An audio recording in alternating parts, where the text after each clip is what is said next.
let's see. Let me play this tomorrow. Tomorrow I will be online playing my Friendly Feud game, um, which of course anyone and everyone is welcome to join in and play. It's just a simple game, kind of a uh, variation on the Family Feud game that everyone's familiar with, I'm sure. Uh,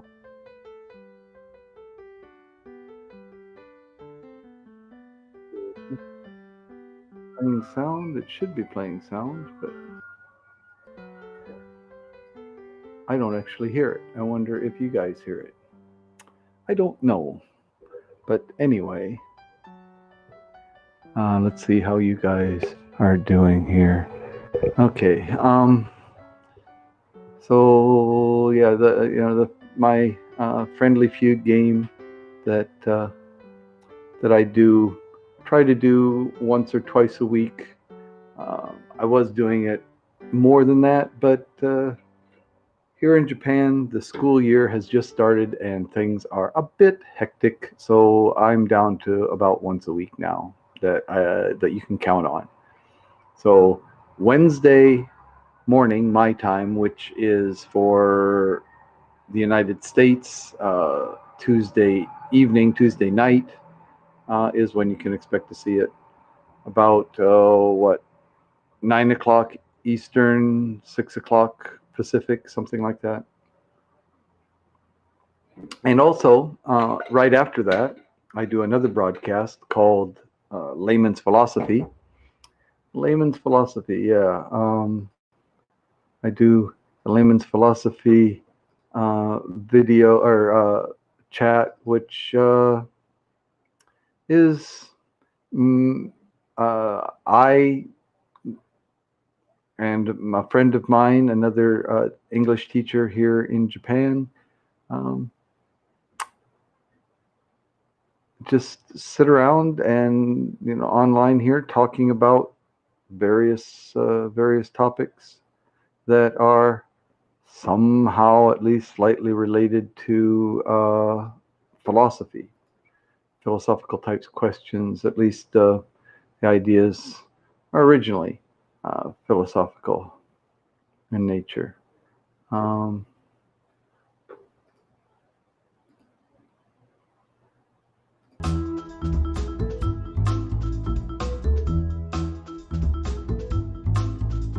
see what this says. There I am, Layman's Philosophy. But why don't I hear any? Oh, that's why. I was muted. That's why. Okay, so anyway, yeah, I guess you have been able to hear that. So yeah, like I was saying, Layman's Philosophy, I do right after the Friendly Feud game. Remember, the Friendly Feud game, as I said, is Wednesday morning my time, so Tuesday evening America, about 6 o'clock in the evening in the East. I mean, about 9 o'clock in the evening in the East, about 6 o'clock in the evening in the Pacific time. And right after that, at 11 o'clock my time, which is, again, should be 10 o'clock. 10 o'clock or 11 o'clock? 10 o'clock, I think. 10 o'clock Eastern time.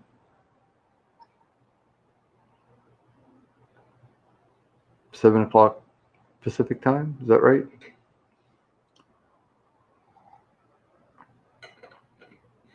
I had that written down once, but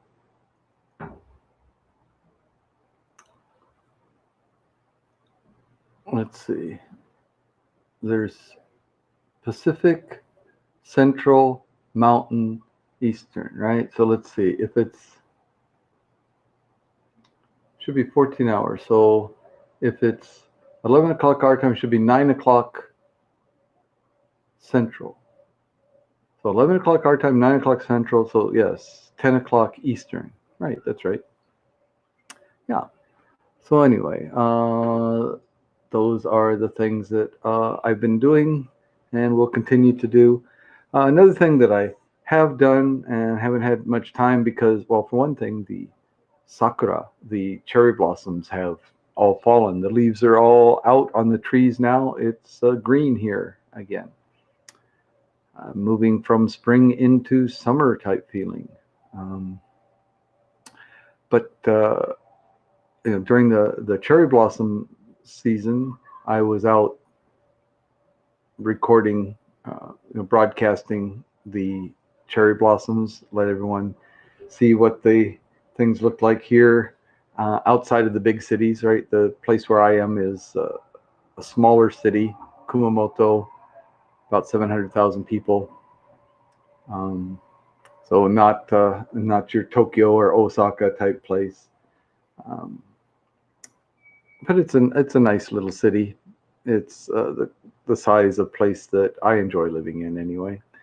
And what I will be doing more of also is as other flowers are blooming. We've got the wisteria that should be blooming here in a couple of weeks, I would say.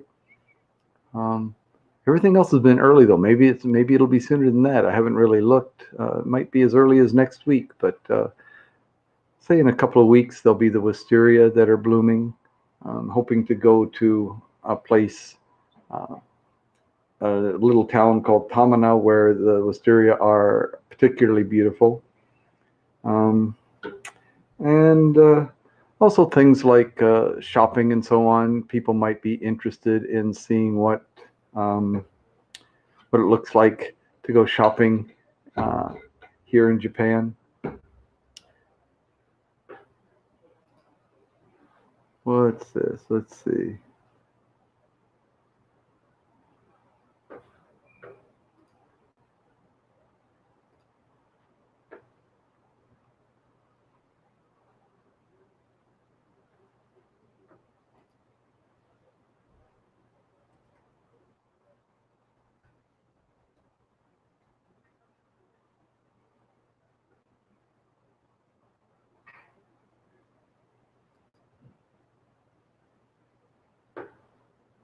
Let's see. What am I doing? I'm just checking some things here, seeing who is trying to contact me.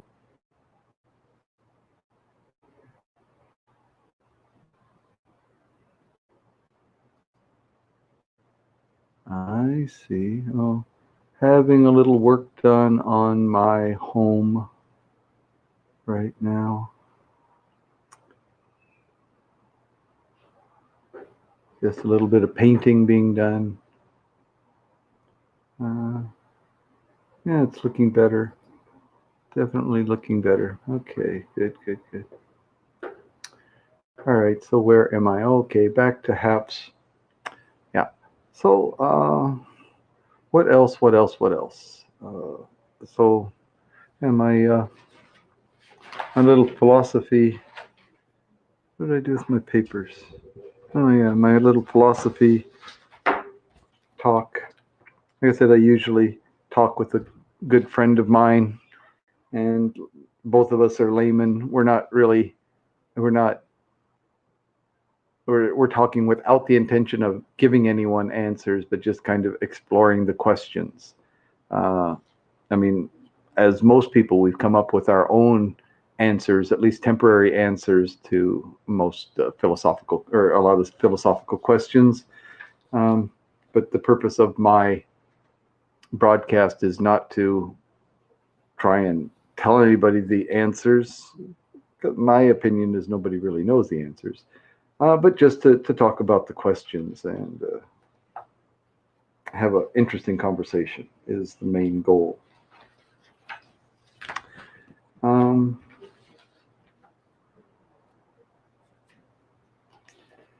Yeah, I mean, so for example, one of the things that we talked about, how likely do you think it will be that humans will last another 1,000 years without killing ourselves off? Is that a philosophical question? I guess it kind of is.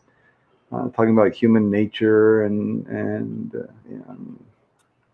it's on the border of philosophy, I guess. But my idea is that we won't kill ourselves off. Um, I believe that things that we would bring upon ourselves, such as war, um, I believe that probably somewhere in some remote area, some place, some humans would live um, enough to reproduce and you know keep the human race from becoming extinct. I think. Um, well, I mean that wouldn't necessarily be the case. It is possible that we would just bomb every inch. I mean, there's enough weapons that they could bomb every inch of the planet, but I wonder if they really would. I mean, even simple people like me know that a limited nuclear war is just not going to work because it's going to escalate the way most wars do, and that's not going to be a sustainable thing. Um, so I really don't think there will be nuclear war. There may be a nuclear attack somewhere, such as some as technology proliferates and terrorists or organizations or states get their hands on more nuclear weapons and people with radical ideas are in positions where they can use them. It's possible that would happen, but I don't think I doubt that it would escalate into a global nuclear war. Just, of course, governments often do things that I see absolutely no sense in. So it's definitely possible. But environmental change, the climate change that everybody's talking about, again, I think that is going to drastically change the face of the planet to the extent that I think that ocean levels are going to rise. There's going to be less land, habitable land for people to live on. Large segments of the population are probably going to be driven into either exile or starvation or, I mean, something. But I still believe that there's going to be a large enough segment of the population that survives one way or another in some place that humans as a species will continue to exist.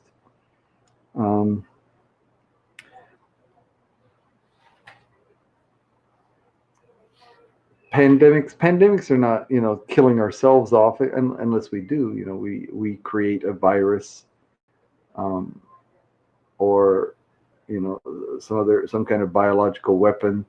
But again, people, there are 7.5 billion people on the planet, and there's such a wide variety that regardless of what that virus or biological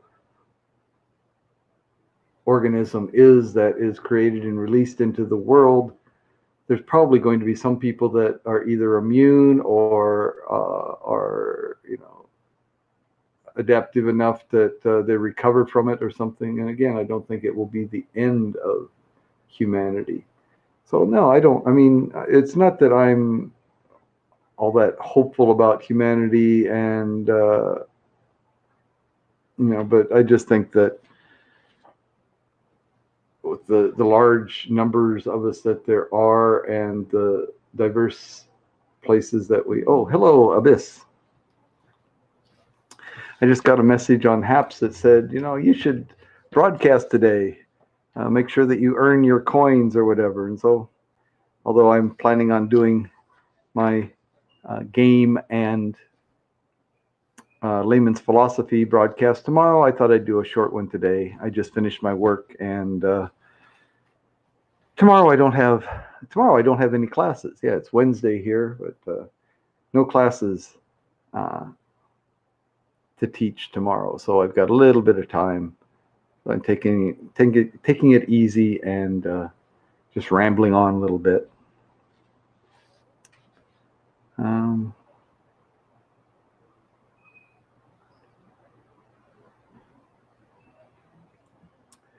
Yeah, I was looking at some of these questions.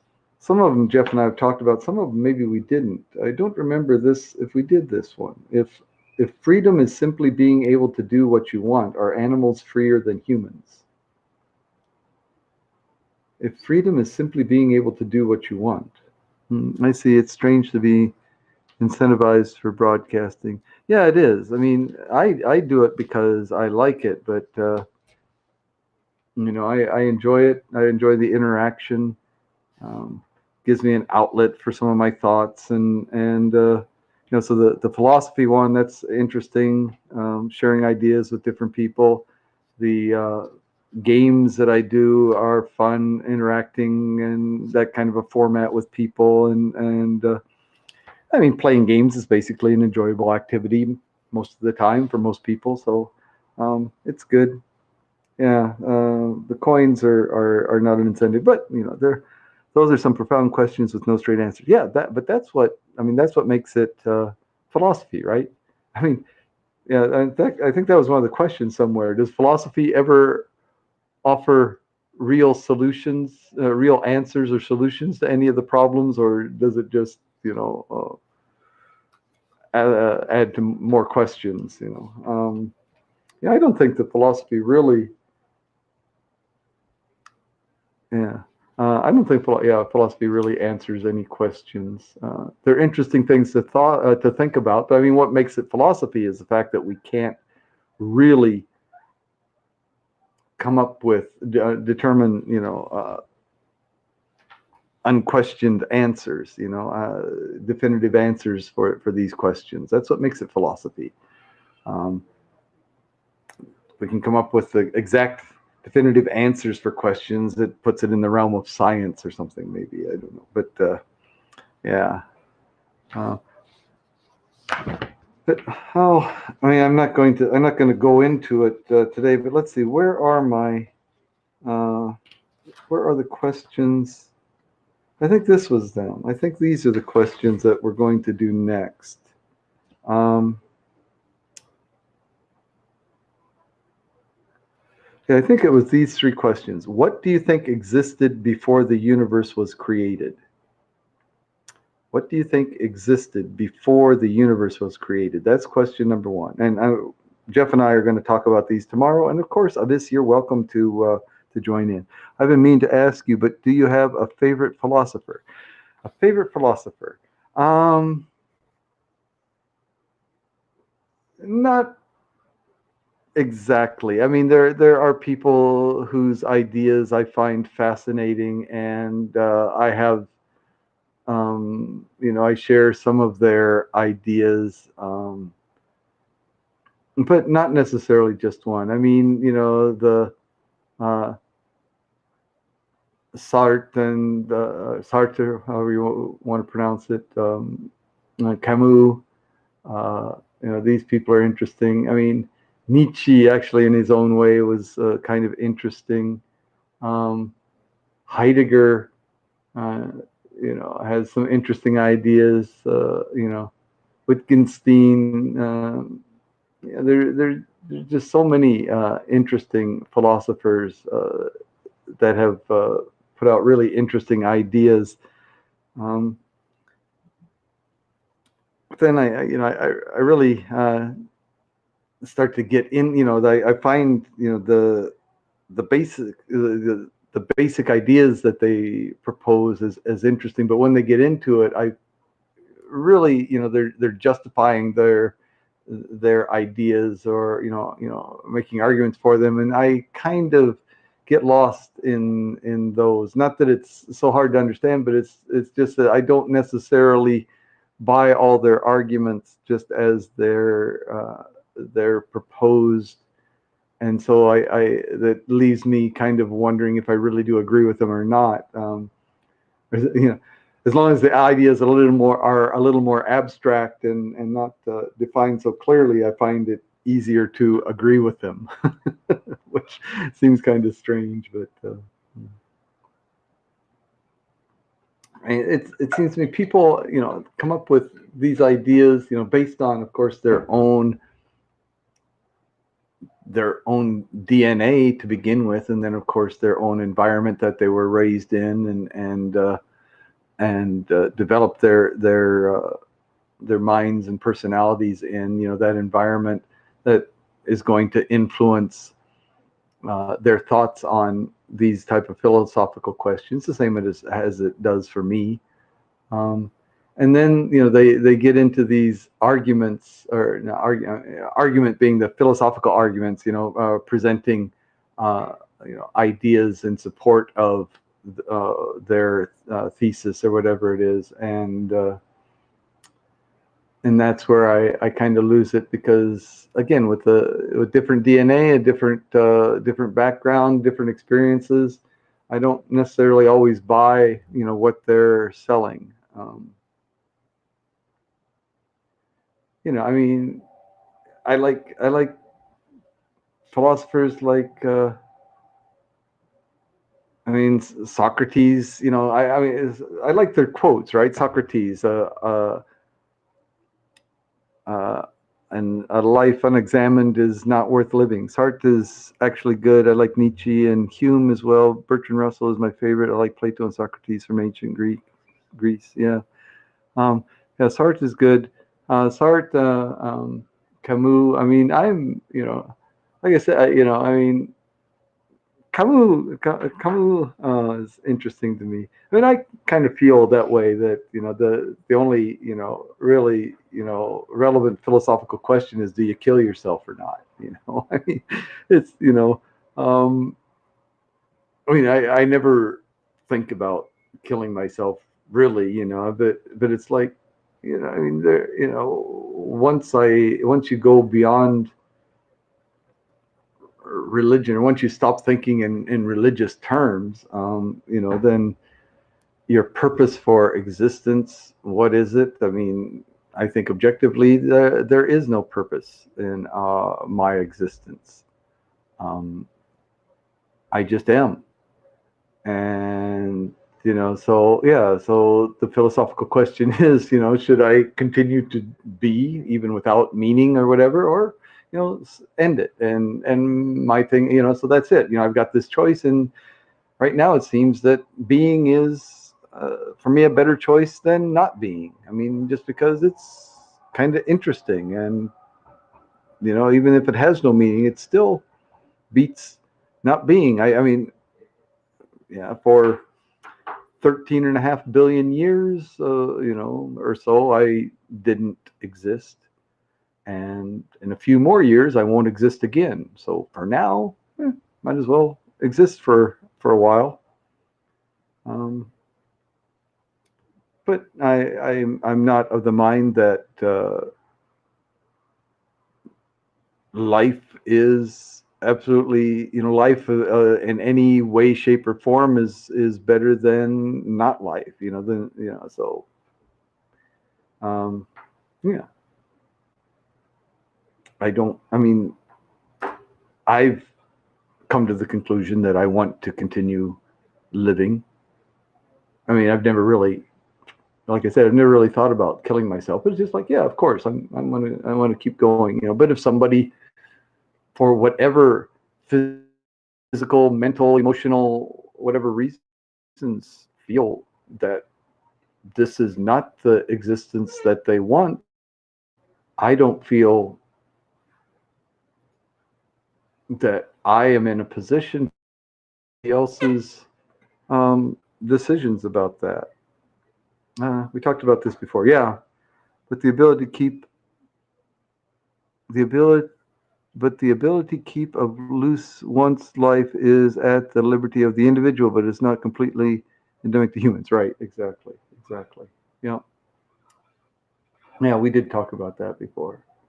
But so that's why the Camus idea. So I like that. But I mean, right. I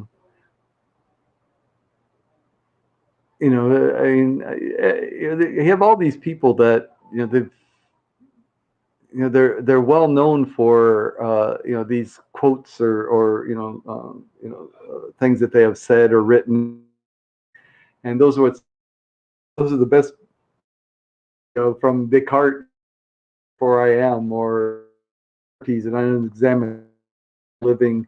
I mean, I totally disagree with interesting idea. An unexamined is not worth living. I mean, that's ridiculous.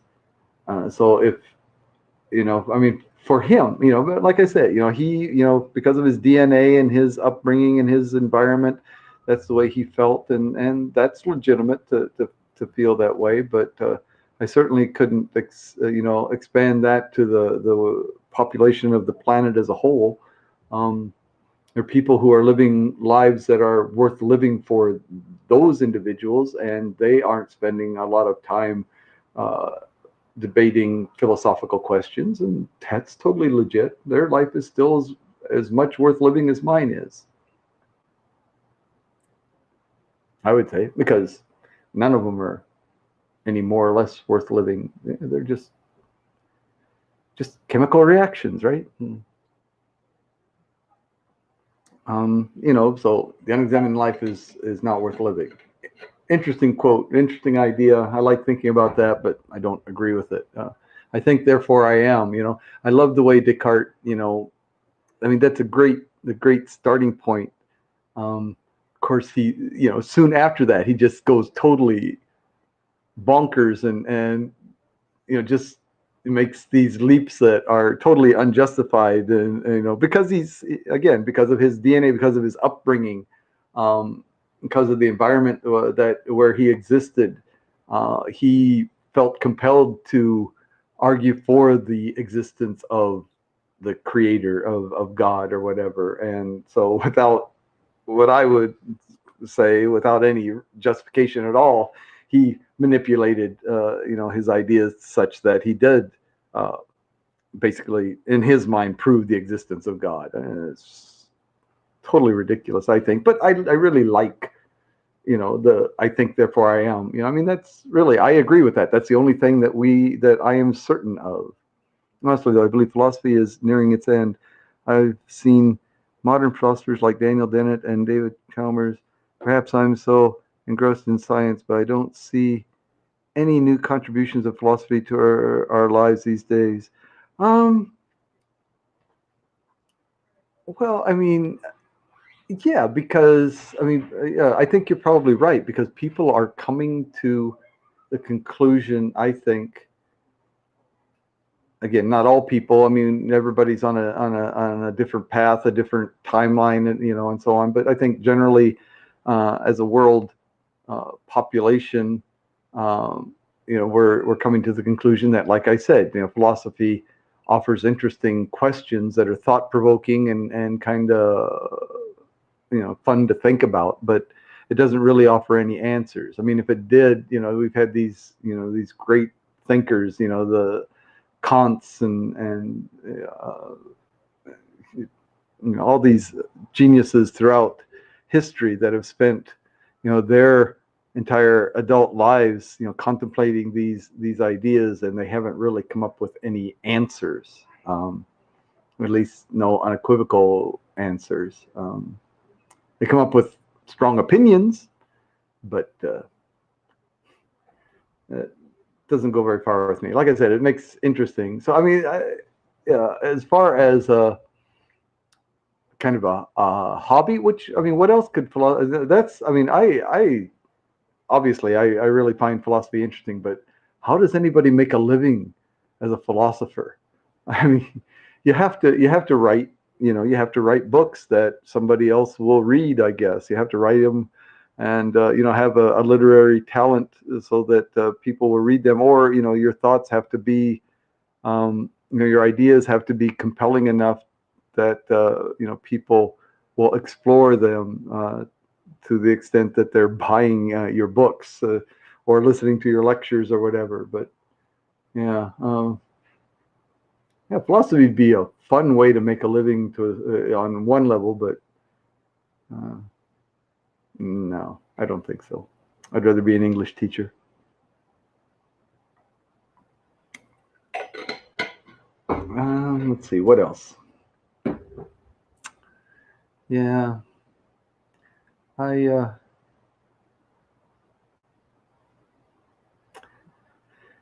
I don't know. It's fun to think about, but I don't look to, although, I mean, it was kind of philosophy, the philosophical angle. I'm looking, well, not really philosophy. I mean, it was almost, more, philosophy mixed with science, really, that made me question uh, the religion of the, the area where I grew up. I mean, I grew up in the Midwest, the American Midwest. Basically, um, I mean, I'm your typical WASP. I'm a white Anglo-Saxon Protestant. And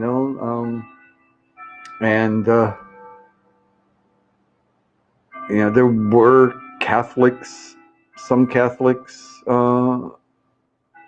in our town. There was one Catholic church, I guess, um, but no Jews, no Muslims, no blacks for that matter. The only Asian was a girl who was adopted by the junior high school science teacher. To elaborate, what I mean is that the prediction of some of the mysteries of life by philosophers is way off from the empirical evidence. Like Descartes' assertion of the bicameral mind was a great idea, but it's not widely used theory of mind, if that makes sense. Yeah, yeah. I mean, but then again, nobody has really. I mean, they haven't come down for me clearly one way or the other. I mean, they say, yeah, they're, how can you explain, um, how a non-physical essence can interact with a physical object or whatever, the physical object being our mind or whatever. So how could that, or our brain, right? If our mind is the non-physical, if the mind is us or whatever, mind, spirit, soul, whatever you want to call it, how is that going to interact with a physical thing? And because they can't explain that, therefore they say, well, then, there can't be this dichotomy. There can't be the, but I mean, the fact that we can't explain how something works doesn't mean that it doesn't work that way. I mean, yeah. Yeah, I don't know. Is it, a lack of understanding? I mean, they can't even find, I mean, they can't really find the locus of consciousness. I mean, they seem to have found areas of the brain that, if they are damaged, seem to, eliminate the ability for the mind to be conscious, and for the brain to be conscious. But then again, does that mean that that's where consciousness is, or is that simply like a tethering point? Is it that tethering point between the non-physical and the physical? You've robbed off the fun of growing up in a diverse society. Yes. Did you have a problem adjusting when you moved to college? I'm just wondering. Not at all. I mean, maybe that's what it was. I grew up without exposure to minorities, without exposure to other religions, and so I had no reason to have any negative, uh, ideas attached to those people. Um, I mean, you don't have to be extremely open-minded to just look out and say, see those people. Oh, he goes to a different church. He's still a person. I mean, he believes. I mean, I guess even when I was going to a Christian church, I still, in my mind, realized that this was a choice that I was making to believe this, and I also knew that the choice I was making was based on very little objective evidence, or I mean, very little objective evidence. And so people who made other choices, I mean, of course they would, it just seemed, I mean, so from the very beginning, that was always, so religion, yeah, nothing, and, not growing up around people of color, again, it's not, people with different hair colors is to me the same as people with different skin colors. I mean, pigment is pigment, whether it's in your hair or in your skin. I mean, what I never could see the significance of that. I was actually thinking of if making friends of different races when you were undergrad was a tough experience. No, again, like I mean, because I didn't have any prejudices against them. I mean, I didn't know any more or I didn't know any more about the white guy from New York than I did from the black guy from Dallas. I mean, it didn't matter. Neither of them were from my hometown, from my state or whatever, and so I had the same lack of information about either individual, regardless of what they looked like, where they came from. It wasn't where I came from, and so my lack of knowledge, I guess, kept me humble enough that I wouldn't dare to be judgmental. I mean, who am I to judge? So yeah, I made lots of friends. I didn't have a lot of black friends. I had a few, just a few. I guess I had more Asian friends through my college. Both Asian Americans and other countries, Taiwan, China, Hong Kong. I mean, yeah, like I said, somebody being from New York was just as much of a barrier to, just as much of a barrier to my becoming friends with them as somebody of a different skin pigmentation. How you doing? Are you on taps? Yeah. Oh, okay. Just talking to Abbas. What's up? Anything? Nothing. Yeah, I mean, yeah. Yeah, sure. Nothing, huh? Okay. Oh yeah, you've got 2 classes tomorrow yet, don't you? Oh yeah. Yeah, yeah. No rest for the wicked. Yeah. Was that Patrick you were talking to? Yeah. Yeah. Okay. Cool. Good. That's good. I don't really care to deal with him. I got enough dealing with myself, So if you're willing to let him bend your ear, then I'm fine with that. Okay. Yeah. We're just chit chatting, and I sure don't do attendance. Okay. Cool. Yeah. Fumi hasn't. I mean, I think she's probably got it figured out. She's got a year under her belt of university experience. She's probably able to learn that pretty quickly. Our little idiosyncratic system that we have. Yeah. I mean, I'm there if they have questions right next door. Yeah. I'm sure they'll ask me. Yeah. Cool. Yeah. All right. Well, anything else we need to talk about? I can't think of anything. No. Yeah. Okay. I'll get ready for tomorrow. You get ready for tomorrow? All right. Me, my tomorrow is getting ready for the rest of the week. You don't have Kinda anymore. I don't have Kinda. I don't have anything tomorrow. It's my day off. Yeah, I got Wednesdays off for the first time in years. The first time in probably 20 years or more than 20 years. What are you gonna do? Just go to Costco. I was thinking about it. I think I'm going to wait until after Golden Week. I figure Golden Week there'll be a huge rush, because it's a holiday, and so on. Yeah, you go there, the very first people lined up to get in, but I heard go after that. Mm-hmm. Go to 11. Right. Yeah. I mean, yeah, that's what I was thinking. Yeah, 10:30 between 10:30 and 11. They open at 10. Right. Yeah. Yeah. So the first half hour it'd be a crush, even now. They're way too early, so it's like, what's the point? Right. In first. Right. Yeah. I figured 10:30, 11. After most people have crushed through and gotten in. But again, there's nothing that I'm just desperate for. So I figure after Golden Week, that extra holiday, so people that have been okay, now's their chance and they'll go. But I figured the week after Golden Week, everybody's already stocked up, so. Yeah. My thinking. Yep. All right. Mm. Wow, that's a great way of thinking about it. Okay, yeah.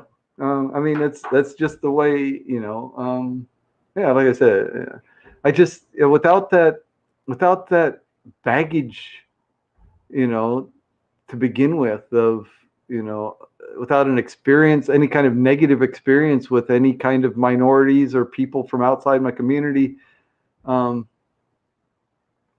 I mean, yeah, I didn't have any real reason to have any prejudices against other groups. Like I said, no more against a black person from someplace as against a white person from someplace that I am unfamiliar with, or whose um, daily lives. I mean, people from. I mean, I'm from a small town in the Midwest, so somebody from New York City, you couldn't get much different than that, And yet, I made friends with one New Yorker, quite readily.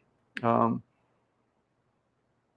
Another very good one of my closest friends for a long time was a guy from Hawaii. Again, the Midwest, the closest ocean is a day's drive away. Um, and, but became, close friends with somebody from Hawaii. He had no concept of winter, until he moved to go to college in Iowa. And then he learned what winter was about. But yeah, it's like, yeah, they're different. Their experiences are different, of course, but yeah, well, where these judgments, these prejudice comes from, never really understood that. Yeah, I remember, talking to people that were prejudiced. My parents were never, at least openly prejudiced. I had a feeling that my dad did talk about it. He was, um, a long and arduous day for me. I slept for a few hours last night, and the coffee I had this morning has run its course. I wish there was someone else in the room, but I must depart. Have a wonderful day. No worries, no worries. I'm glad you stopped by. It improved the conversation. It improved my little uh, blathering here. Theo Dawson, hello.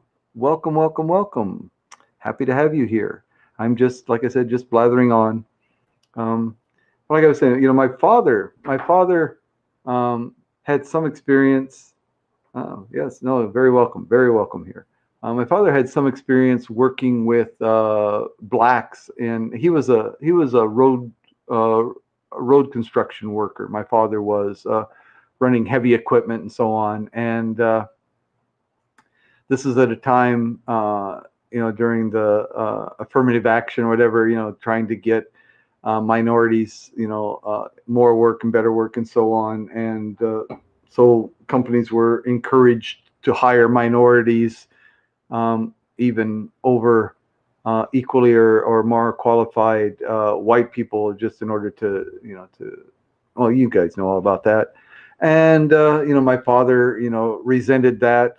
But not being the one working there, I heard his opinions, but never took them as my own. Maybe that's part of it. I never just accepted what my parents said as the truth, as far as I can remember. They had an opinion, and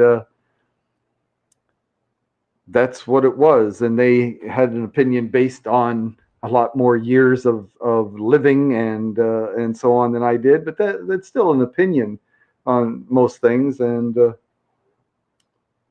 didn't mean I was going to buy into it all. Oh, good, I'm deputizing Theo Dawson on my behalf. Have a good night. Yes, have a good night, Abyss. Thanks. Yeah, so yeah, the idea of prejudice. Uh, in fact, I was really shocked the first time I encountered prejudice. I mean, real prejudice by people. Like I said, my dad was uncomfortable because of what he felt was something unfair. Opinions are good. If we were all the same, the world would be boring. Absolutely. JB, your Renaissance. So cool. We have to create our own truth and our own values. Exactly. I 100% believe that. I 100% believe that. I don't believe in objective truths. We have to create them for ourselves. And beyond that, we have to find a way to meld our individual truths to the extent that we can live peacefully and in harmony with one another. Um, yeah. Hi, by the way. Yes, hi. Thank you. Thank you for joining in. Um, but I remember when I was at university, I had a job in a Mark's Big Boy restaurant um, in a small city in the Midwest, and I remember there was a waitress and a cook that um, there were. I mean, everybody in the restaurant was white. There are a few people in this small city. It's a city of about 230,000 people, I think. There was a small minority population there.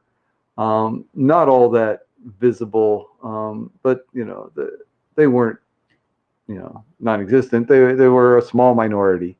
Um, but these two people, everybody at the restaurant were white like me, and there's the cook and the waitress that were I can't remember what they were talking about, but somewhere there was some talk about interracial couples, and these two were just of a like mind that was just like the worst thing that could possibly happen. And I'm like, wow, what's the problem? I mean, if the races mix, then we'll all become one. I mean, wouldn't that be a good thing for the people to stop focusing on the differences, and we'd all be alike because we are, and they were just totally baffled by my thinking, as I was baffled by theirs. There's just like, oh my God, interracial marriage, that's the sin of all sins kind of thing. I couldn't understand it. Um, that's something. I mean, yeah, mixing of races, of course. I still to this day. I mean, my wife now. I'm divorced, but my wife now is a Filipina, so Asian, but of mixed. Lots of Philippines was, as you I'm sure was owned, governed, controlled by Spain for 375 years or whatever, and then 85 years or 75 years by America. So, in Southeast Asian island nation, but with a lot of European uh, influence, genetically, as well as culturally and so on. And then later, the American influence on the culture and so on, and the genetics too, for that matter. Um, but my first wife, who I had a daughter with, was Japanese, and so my daughter is Japanese and Caucasian American, at least mostly Caucasian. I have no idea. Um, that's another thing that I found fascinating. Who was it? The DNA. Oh, what was the name of that? There was a group that the DNA Journey or something like that. I think it was a travel company that sponsored this, and they got a group of 60 some people together and got them to volunteer to take DNA tests. And first they interviewed them about how old were you when you had your first child? Um, I was what, 33, 34. I was 33 when I got married, and it was a year later, 34, when my daughter was born. Yeah, 34. But anyway, this company, they interviewed these people about their opinions about other countries and their own, genetic makeup and so on. And some of them were obviously had noticeable racist inclinations and so on. And then, of course, the DNA results came back, and of course, every one of them had, obviously, mixing, from mixing from all kinds of different countries, from different continents, different races, and so on. And really, some of them were just, totally baffled by that, incredulous. But I think every one of them talked about how the results changed their thinking about the world, and how the world got so much smaller, knowing that they were genetically connected with such a large swath of the human population, which brings to mind something that I'd heard a long time ago, but then recently saw it. It's like, what was it they said? Between 4 and 7% of the world's population today can directly draw a genetic line back to Genghis Khan. Between 4 and 7% of the entire world's population can draw a genetic link back directly back to Genghis Khan. But they argue that's because Genghis Khan was, in his raids and so on, he was with so many women, as the spoils of war type of thing, so fathered so many children through those conquests and so on. But yeah, that was an interesting statistic. Let's see, what were we talking about? But anyway, so these people, I just, totally baffle me, this prejudice against whatever. I mean, prejudge. How can you judge somebody before you know anything about them except something as frivolous as their skin pigmentation, or what church they go to? And the church is a little more, because at least that's kind of a conscious choice. But skin pigmentation, what? Just totally baffling. I think people are attracted or drawn to things, culture, humans that they can identify themselves as. It doesn't have to be about racism, although that can also be the case, and some variables are stronger than others. What we as human identify ourselves with. People are attracted or drawn to things, cultures, humans that they can identify themselves with. Yeah, but also there's, so birds of a feather flock together. We have that saying in America. But then also, opposites attract. And for me, I think that's been the more dominant influence, that things different than me were what attracted me. I'm white, so people of color I found very attractive. In fact, I think I still do. I find,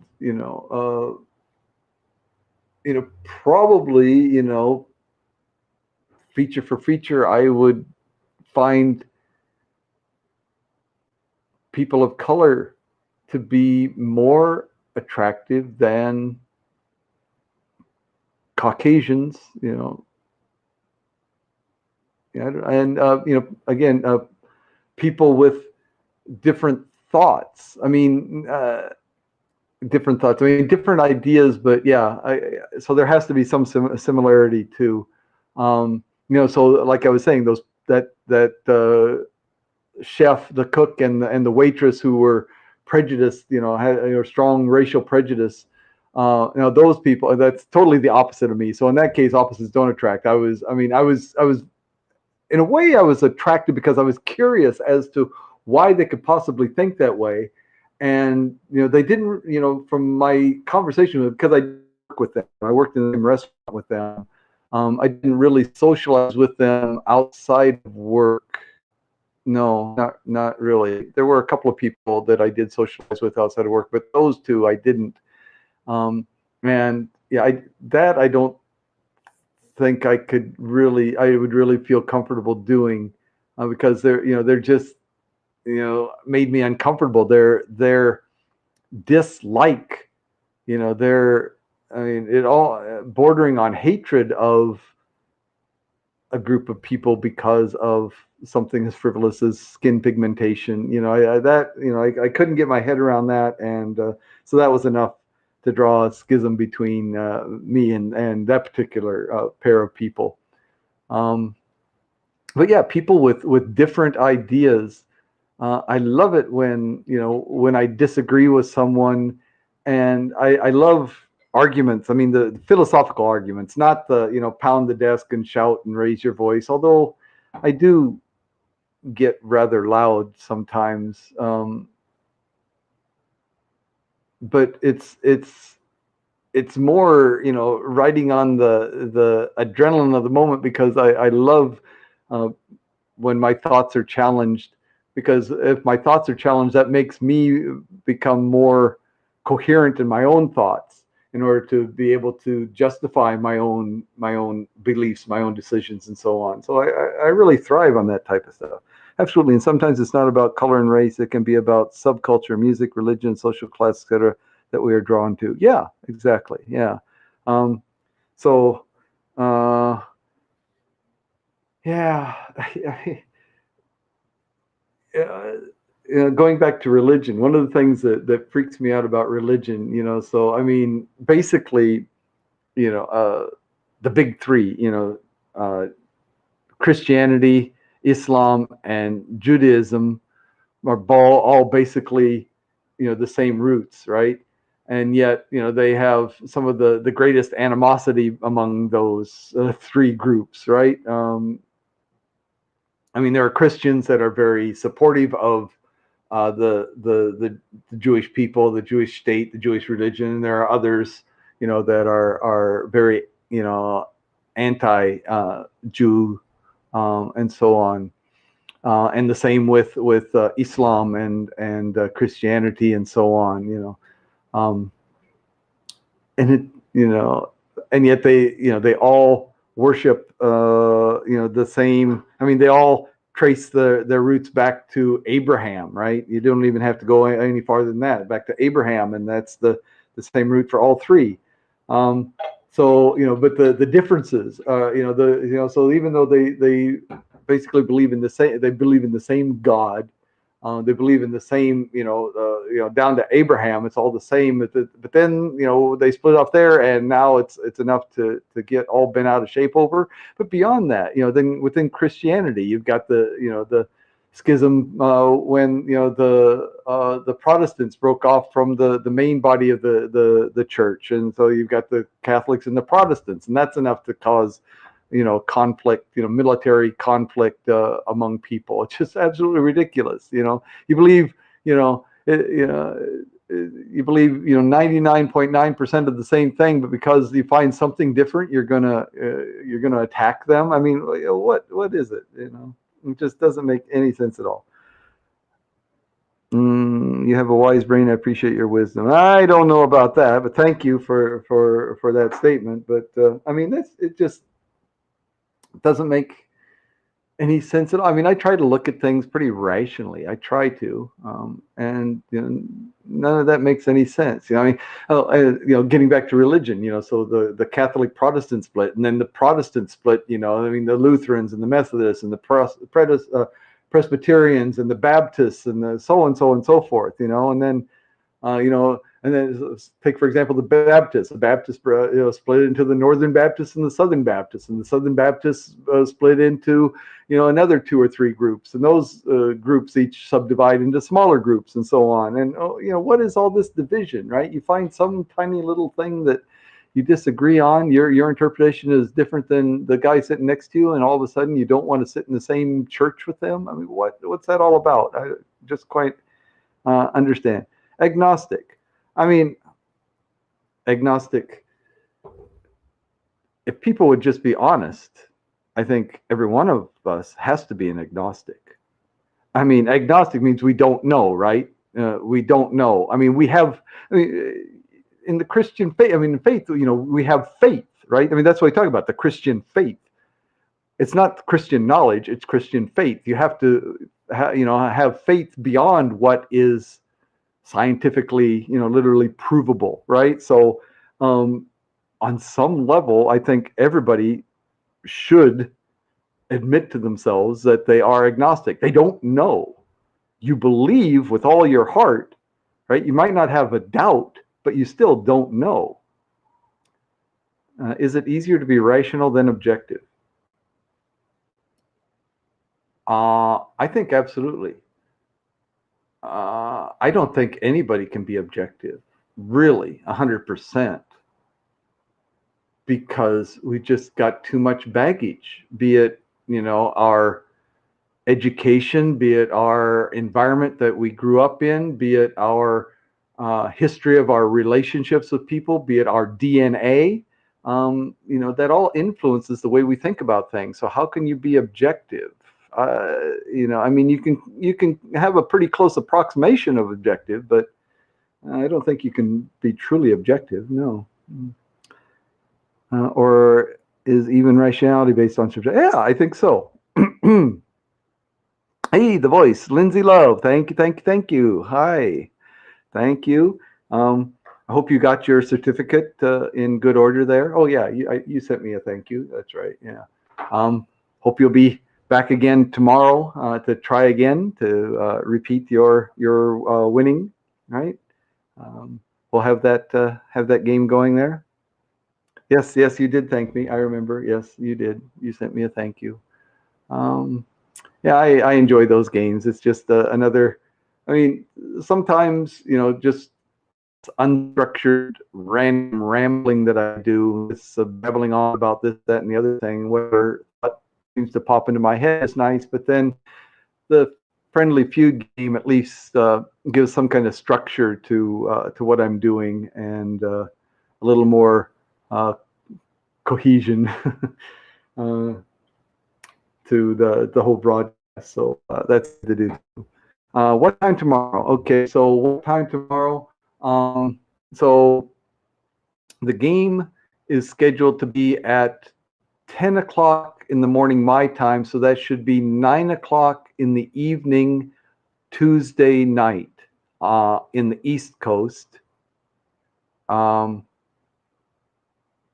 10 o'clock my time, so 9 o'clock East Coast, 8 o'clock Central, 7 o'clock Mountain, 6 o'clock Pacific time, right? That's the game. And then an hour later will be the Layman's Philosophy. Oh, thank you. Thank you for the Appreciate Award. Theo, thank you very much. I'm always, honestly, every single time I've received an award, I'm just totally surprised. I'm never expecting it, but they're always appreciated very much. Thank you. Cool. You're the East Coast. Okay, so like I said, it should be 9 o'clock. Well, let's check. Okay, so right now it is about 8 minutes before 2 o'clock in the afternoon. Right? It's 8 minutes before 2 o'clock in the afternoon on Tuesday. Right? So 8 minutes before 2 o'clock in the afternoon on Tuesday afternoon here in Japan. 11:52. So yeah, that's 12, 14 hours. Yeah, 12:52. So 13:52. Yeah, so 1 hour. So 13 hours difference, 14 hours in Nashville. Right. Yeah, so that should be right. Yeah, that should be right. So 10 o'clock tomorrow should be 9 o'clock for Lindsay Love and 8 o'clock for Theo. And let's see, what time would that be? Let's see, 6, so 7. Wow. So it's going to be minus 3, so about 3 o'clock, right? Yeah, 3 o'clock, 3 in the night. Yeah, in Sweden, that's right. Yeah. Oh, but this, I mean, the internet is wonderful. We can conduct these time travel experiments, right? It's now Tuesday afternoon in Japan, right? I'm seeing your future. Right, 2:52. No. Right now it's 1:52. 1:52 p.m. 1:52 p.m. 1:53. Yeah, 1:53 p.m. Yep. Yeah. So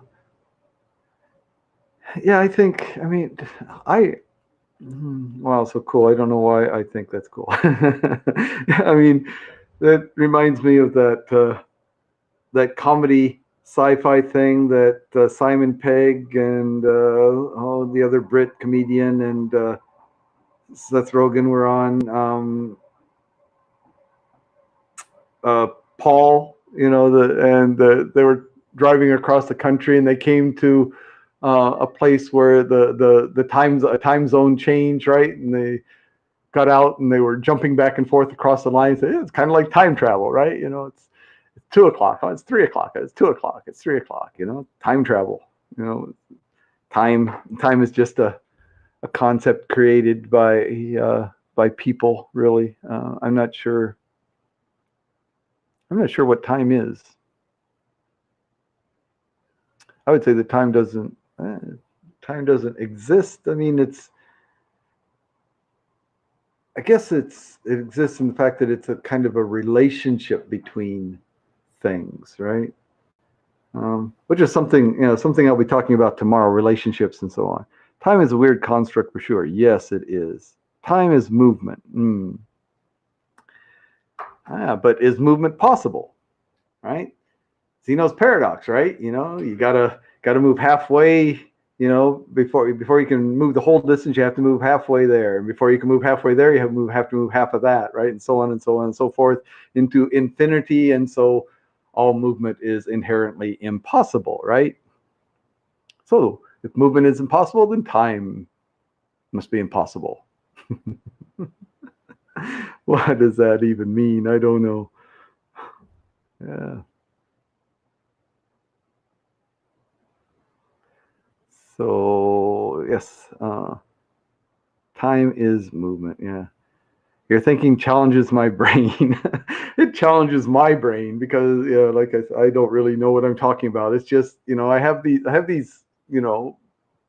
base concepts, and then extrapolate beyond them. And like I said, a lot of times when I start to read these people's arguments, they make points that are not necessarily compelling, and so I'm not forced to follow their logic all the way to their conclusion. And yet I'm not an expert to the extent that I can come up with my own, and so I'm kind of left, dissatisfied. The game is fun. It's called Friendly Feud. It's like Family Feud. Yes, that's right. Yeah. Question above. Oh, what game is it? Sorry. Yeah. Oh, sorry. I miss. Oh, sometimes I scroll faster than I get back to see.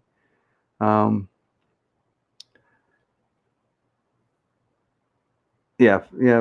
Friendly Feud, Family Feud. Except, yeah, it's played by individuals, and but it's the same kind of idea.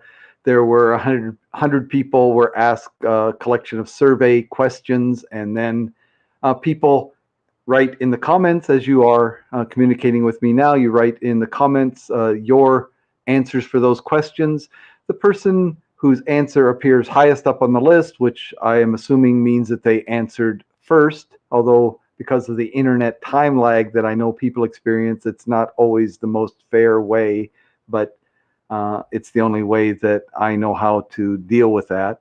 So people type in their answers to the questions. The first one to type in that answer as it appears in the list claims that answer. If someone else types in the same answer later, they are free to choose another answer.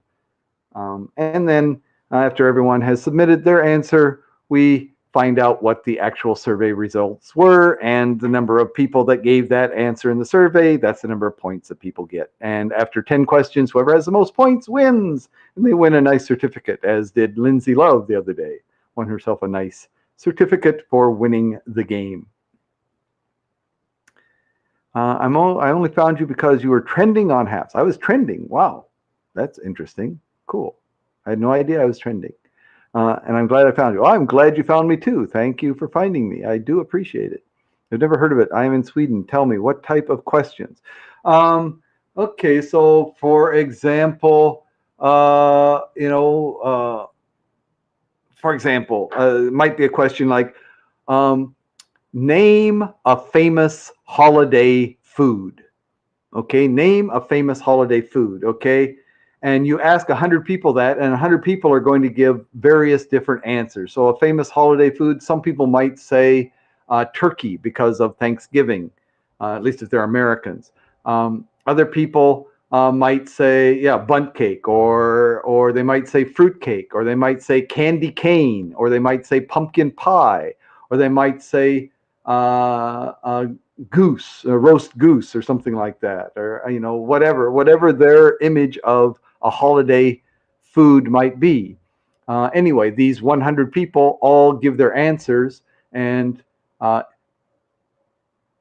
and then all the people give their answers, right? The players give their answers, and the number of people in the survey that gave the same answer as the player, that's how many points the player gets. So everyone gets a point. No, no, no, no, no. See, the survey, that's already done. I have the survey data already collected. Got on the internet, I did my search, and I found a whole database with a whole bunch of Family Feud type questions. Oh, excuse me, somebody's calling me. Hello?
Okay, sorry about that. I just had to call my. I've got a little scooter, 50cc scooter that I ride around, trying to avoid the bus because of COVID. So I've been riding my scooter, and I needed a little maintenance work done on it, and that was a telephone call telling me that my scooter maintenance was done. Let's see. 70. Let's see. Let's see. This is if you're answering, you get points, right? Yeah. I'm still coming back for this trivia fun. Okay, good, good, good. Game was so fun. 7 in the morning, my computer screen changes light. Ah, yes, yeah, that night mode or whatever. It's good. I seriously can't wait to play. Okay, well, cool, cool. Actually, what time is it? Oh, it's getting late for you guys, but we could. I've got a game. We could do 10 questions right now if you wanted to. How many people are still here? We still got Theo and Lindsay. Um, Abyss signed off, right? Yeah. JB, is JB still here? Yes, JB's still here. No, therefore you must go. Okay. But only two people. It's not going to be nearly as entertaining if we had 4 or 5 people playing. Um, but yeah, we can do a game just for you. Let's see, just for you. Let me find a game here. Let's see, where are my games? Let's see, Google Drive. Let's see. No, not that file. Let's see.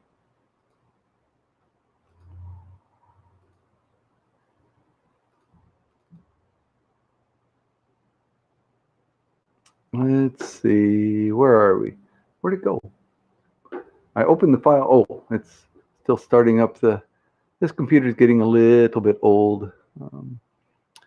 All right, so there's that, and let's see. Okay. All right. We can try this. Whoops, where'd it go?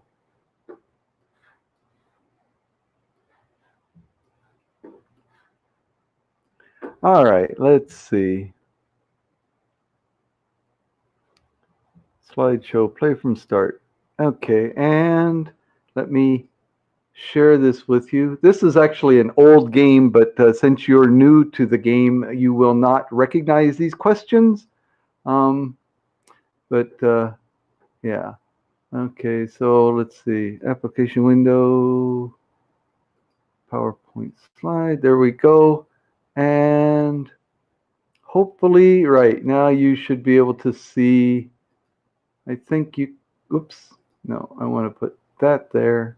Yeah, okay, so Friendly Feud over there and in the main section and me up in the corner. Okay, so this is the way it works, right? Friendly Feud with Daniel Miner. Okay, good, good, good. Okay, so I click on this, it'll open up a question, and then you, as quickly as you can, type in your answers, and then we'll see how the points come out. Okay, so here's the first question.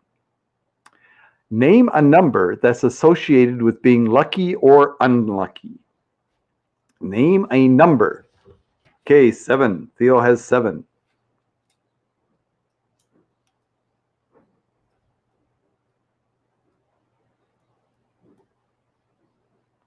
Lindsay, 13. Okay, so 7 and 13 are our two answers. Now we'll see who got the big points. 7. 68 people said, whoops. There we go. 7. 68 people said 7. So Theo gets 68 points for that answer. Okay. Oh, that's right. These old questions only had 3 possible answers. So oftentimes the top answer has big points, right? Later on, I found questions that had 4 possible answers. Anyway, 26 people said 13. So Lindsay has 26 points. Okay. And the next answer was 3. Okay, 3. Lucky 3? Unlucky 3? I don't know. But anyway, yeah. Okay, so clean sweep. 2 out of 2. Good answers there. All right. So next, whoops. Keep backing up. Don't mean to. Here we go. Next question. Question number 2. Name the most used piece of furniture in a house.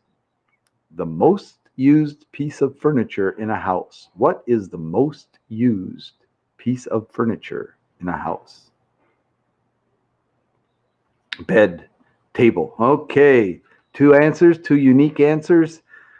We're good to go. Let's see what the points are. Couch. Oh, nobody said couch. 55 points. Nobody gets the big points there. Oh, bed is furniture. I'm sure bed is furniture. Let's see. Bed. See, bed. The number 2 answer, 23. And that was Theo came up with bed. So 23 points for Theo.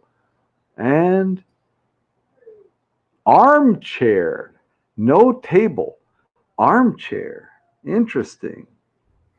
See, I make these questions, but I make this PowerPoint presentation, but I don't remember all the answers. So I'm often as surprised as the players are at what answers come out here. Anyway, after 2 questions, Theo now has a good lead with 91 points to Lindsay's 26, but we still have 8 questions left. Okay.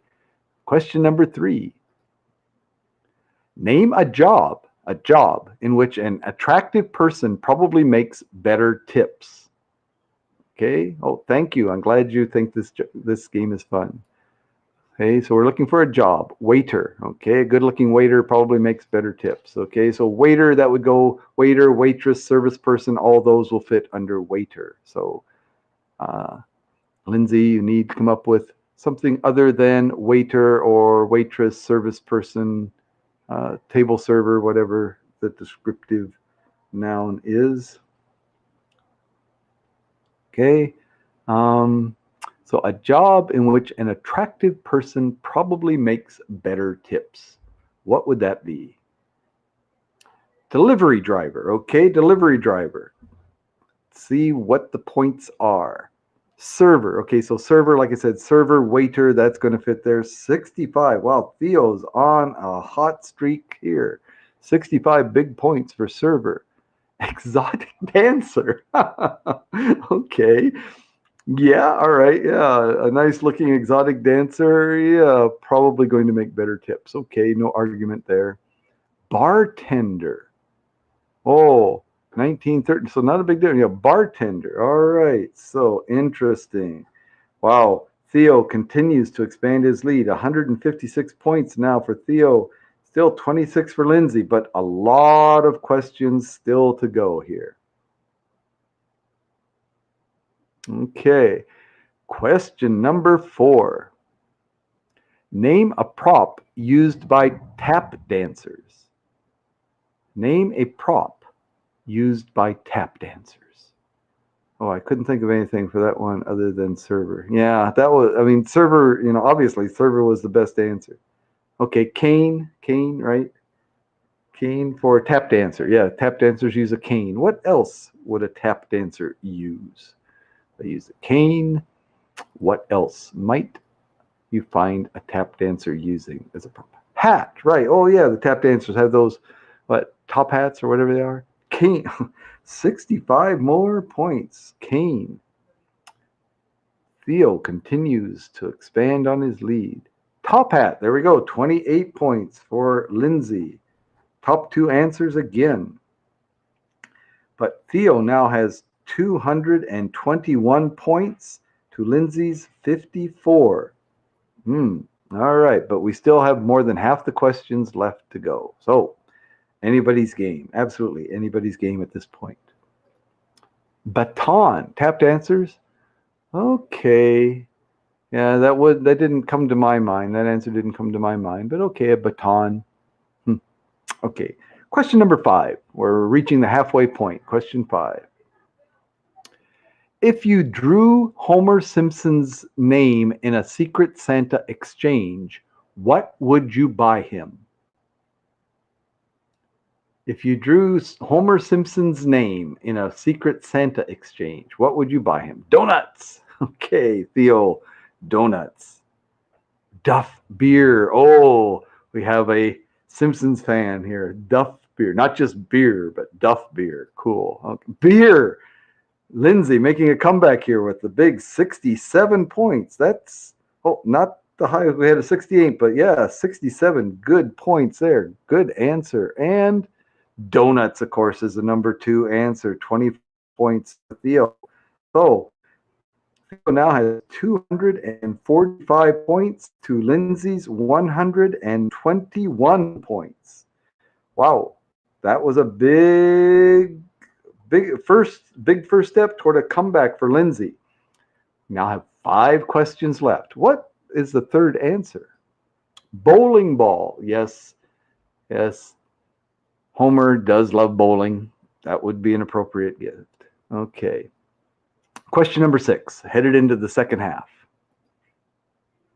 Name something you do to an item before giving it as a gift. What do you do to the item before you give it as a gift? Wrap it, Theo, wrap it.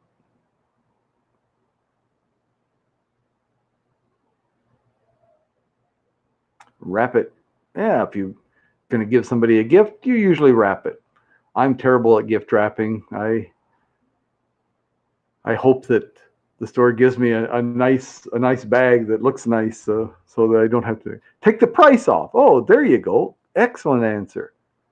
Okay, let's see what our survey says. Wrap it. Okay, so kind of expecting that. That made sense. Wrap it. Good answer. 61 points. Remove the price tag. The number 1, 2 shot again. The 2 top answers. What's the third? Buy it. Yeah, that's a good idea. You probably should buy it before you take it out of the store, even, let alone before you give it to someone. All right, so Lindsay has 148 points to Theo's 306 points. Okay, but we still have 4 questions left. 7, 8, 9, 10. Yes, 4 questions left. Yeah, no, it was the second best answer, right? Yeah, that's the thing. Sometimes I've had people who give the same answer as someone before them, and so they have to change their answer, and the second answer that they give is a better point total than the first answer. So anything can happen. Question number 7. Name a place where it might be romantic to get stranded with your partner. Name a place where it might be romantic to get stranded with your partner. Where do you think it would be romantic to get stranded with your partner? Be stranded. Stranded with your partner. Oh, that would be a nice place. Where would it be? Hawaii. A rest area. Okay, all right. We have 2 unique answers. I have no idea what our survey says. Let's find out. A place where it might be romantic to get stranded with your partner? Island beach. Island beach. I think Hawaii. I mean, my image. I've never been to Hawaii, but my image of Hawaii is it's all island beach. So we're gonna give that to you. 61 points. I think Hawaii is just a specific example of an island beach, right? So we'll go with that. Park. Rest area. Park. What's the third? Cabin lodge. So I think, yeah, rest area, park. Rest area, park. Park. Park being like the city park or county park. Yeah. Rest area being, yeah, you're stranded. I mean, yeah, but I mean, I like your answer better because, well, how do you get stranded in a park? I mean, on an island, yeah, you can get stranded. What is a rest area? To me, a rest area is that, like when you're on the highway, the expressway, uh, limited access expressway, and they have, these little places you can pull over, and they have like a restroom and so on. Sometimes a gasoline station or something like that. Um, that's my image of a rest area. So that, yeah, I see that as different than a park. Okay, so no point. First time, no points for Theo, but that gives Lindsay a chance again. She's now over 209 points for Lindsay, 306 points for Theo. So Theo's still in first, but it's getting to be a closer game now. We still have 3 more questions. Definitely anyone could win. A couple of good first place answers, and anyone can take over the lead here. All right. So, yeah, we're ready. Question number 8. Name a good gift for someone who is always late. Someone who is always late. What's a good gift for someone who is always late? A clock, a watch, clock, a watch. I wonder if those are going to be the same answer. Let me see if I can find this. Wait a minute.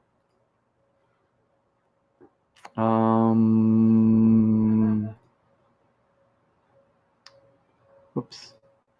Food, Friendly Feud.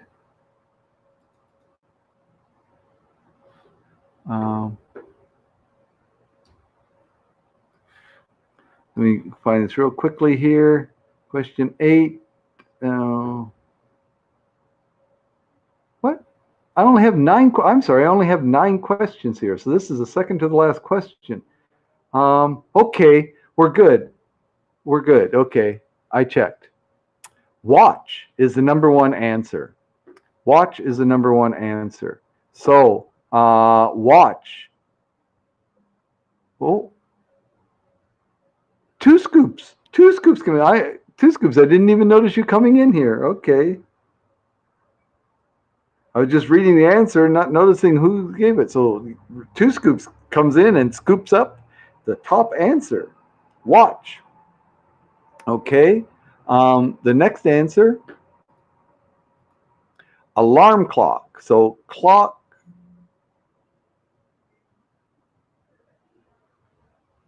Clock, alarm, alarm clock, clock, alarm clock. I mean, it seems to me, Now I'm confused again. What do I do here? Let's see. The third one was calendar. Calendar, which would be the same as a planner. But Two Scoops, you already had watch as the top answer. So Two Scoops, you got your 58 points.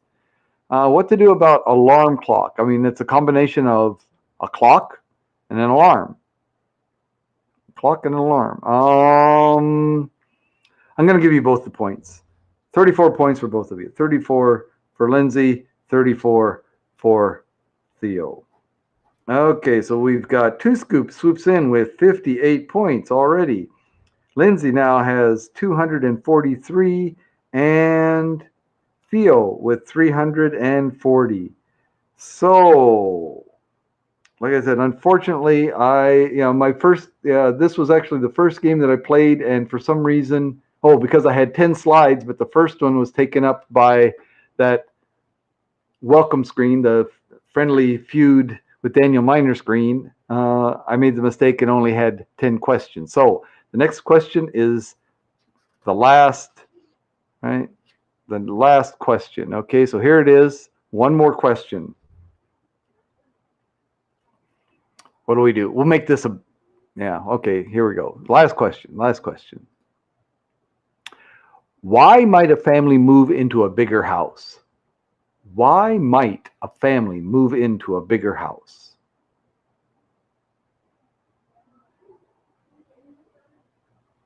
More kids. Okay, more kids, bigger house.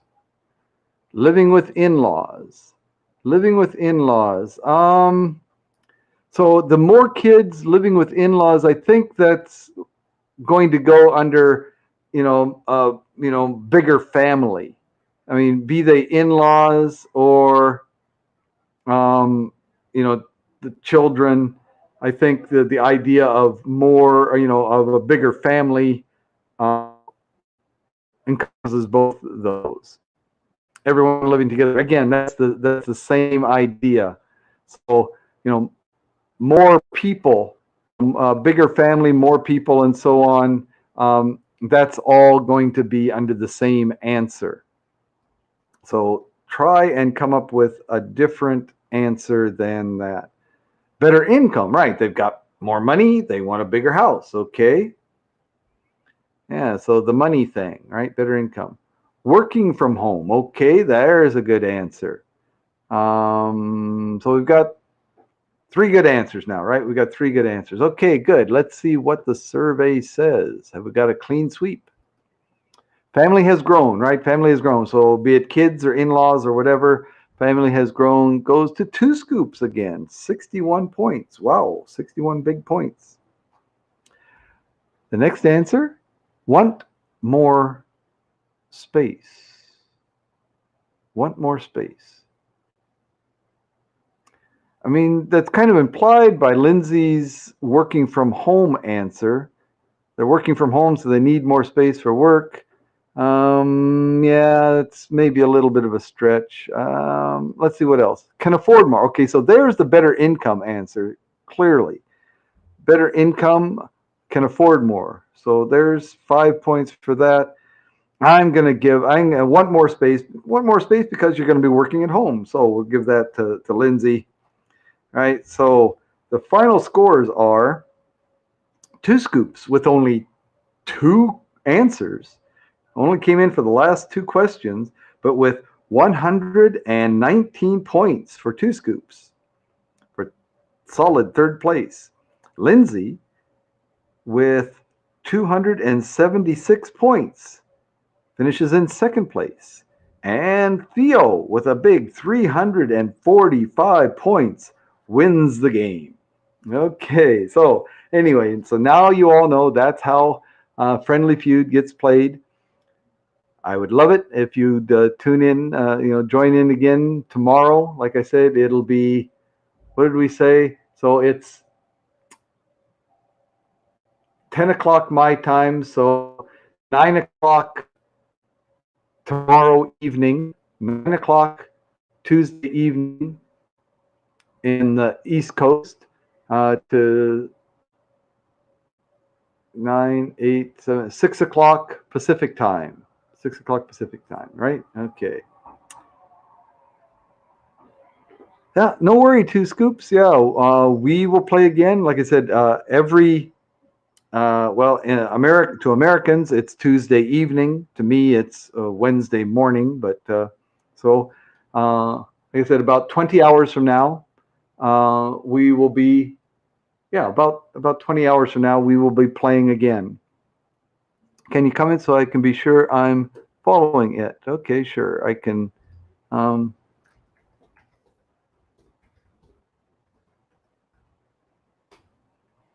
there's a comment for you, right? So you can find me. Oh, thank you for subscribing. I appreciate that. Also, yes, thank you, thank you. Okay, so, um, yep, happy to indulge. Right, I like it. It's fun, and my short little broadcast turned into a rather longer one, but that's cool too. Okay, so thanks again. I'm going to sign off now. One thing I hate about HAFS is hard to follow broadcasters. Yeah, it's a little, it's clearly not intuitive, but yeah, make the effort. Can manage to find it. Hi. Oh, okay.